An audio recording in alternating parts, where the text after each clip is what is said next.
اگر آپ کے منہ سے ناگوار بدبو آتی ہے تو آپ زندگی کے کسی بھی میدان میں آگے نہیں بڑھ پائیں گے. لوگ آپ سے دور بھاگے بڑھیں اس سے پہلے حکیم علی ہیلتھ اینڈ بیوٹی ٹپس کو سبسکرائب کر کے بیل آئیکن کو لازمی کلک کر دیں. لیکن یہاں یہ سوال پیدا ہوتا ہے کہ منہ سے ناگوار بدبو کیوں آتی ہے؟ دیکھیں، اس کی بہت سی وجوہات ہو سکتی ہیں. بہت سی اقسام کی ایسی غذائیں ہوتی ہیں جن کو اگر استعمال کیا جائے تو آپ کے منہ میں بدبو پیدا کرتی ہیں. اسی طرح اگر دانتوں اور مسوڑوں کی صفائی کا خیال نہ رکھا جائے، خوراک کے ذرے دانتوں میں پھنسنے کی وجہ سے بھی بدبو پیدا ہو سکتی ہے. اگر آپ کا منہ خشک رہتا ہے تو منہ خشک میں جرم بلڈ اپ بڑھ جاتا ہے جس وجہ سے منہ سے ناگوار بدبو آنے لگ جاتی ہے. اسی طرح مختلف قسم کے صحت کے مسائل کی وجہ سے، مختلف بیماریوں کی وجہ سے بھی آپ کے منہ میں بدبو آنا شروع ہو جاتی ہے. اسی طرح اگر آپ کے منہ میں چھالے بن گئے ہیں یا کسی قسم کی اورل انفیکشن ہو گئی ہے تب بھی آپ کے منہ سے بدبو آنا شروع ہو سکتی ہے. مختلف قسم کے دانتوں اور مسوڑوں کے مسائل میں بھی منہ میں بدبو آنا شروع ہو جاتی ہے. اسی طرح تمباکو کا استعمال بھی منہ کی بدبو کی وجہ بن سکتا ہے. اسی طرح اگر آپ کے معدے میں گیسز بن رہی ہیں، آپ کا معدہ خراب ہے، آپ بد ہضمی کا شکار ہیں، تو معدے کی خرابی کی وجہ سے بھی منہ میں ناگوار بدبو پیدا ہو جاتی ہے. منہ سے آنے والی ناگوار حمک کے بارے میں جو سب سے زیادہ عجیب بات ہے وہ یہ ہے کہ اکثر لوگوں کو اس چیز کا علم ہی نہیں ہوتا، اس چیز کا ادراک ہی نہیں ہوتا کہ ان کے منہ سے ناگوار بدبو آ رہی ہے اور وہ اس چیز سے لا علم رہتے ہیں. نسخے کی طرف چلتے ہیں. آپ نے 20 گرام سونف لینی ہے،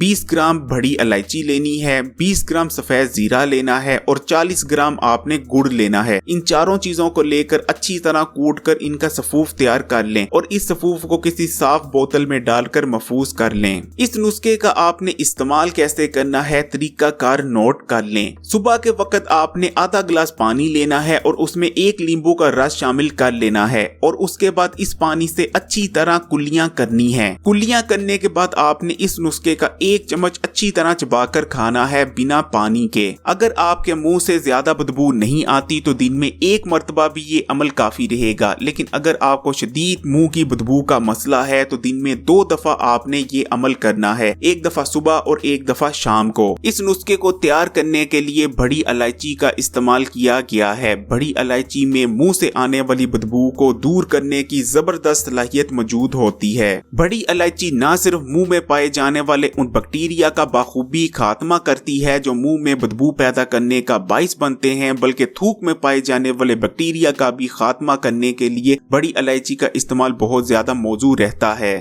بڑی الائچی کے استعمال سے تھوک میں پائے جانے والے بیکٹیریا کا 50% تک خاتمہ ہو جاتا ہے. اس نسخے میں سونف کا بھی استعمال کیا گیا ہے. سونف میں بھی زبردست اینٹی بیکٹیریل خصوصیات پائی جاتی ہیں. سونف آپ کی اورل ہیلتھ کے لیے بھی بہت بہترین رہتی ہے اور سونف آپ کے ہاضمے کے نظام کو بھی درست کرتی ہے. جیسا کہ ویڈیو میں آپ کو اوپر بھی بتایا تھا کہ معدے کی خرابی کی وجہ سے بھی منہ میں بدبو پیدا ہو جاتی ہے. اسی طرح اس نسخے میں سفید زیرے کا استعمال کیا گیا ہے. سفید زیرہ بھی آپ کے ہاضمے کے نظام کے لیے بہت بہترین ہوتا ہے اور منہ سے آنے والی سڑن کا خاتمہ کرتا ہے. منہ سے آنے والی بدبو بہت زیادہ امبیرسنگ ہوتی ہے اور شرمندگی کا باعث بنتی ہے اور آپ کے کانفیڈنس کو ختم کر کے رکھ دیتی ہے. اس لیے اس نسخے کو آج سے ہی استعمال کرنا شروع کر دیں، انشاءاللہ بہترین رزلٹس پائیں گے. اس ویڈیو کو لائک کریں، شیئر کریں اور اگر ابھی تک حکیم علی ہیلتھ اینڈ بیوٹی ٹپس کو سبسکرائب نہیں کیا تو اس چینل کو سبسکرائب کر کے بیل آئیکن کو لازمی کلک کیجیے گا.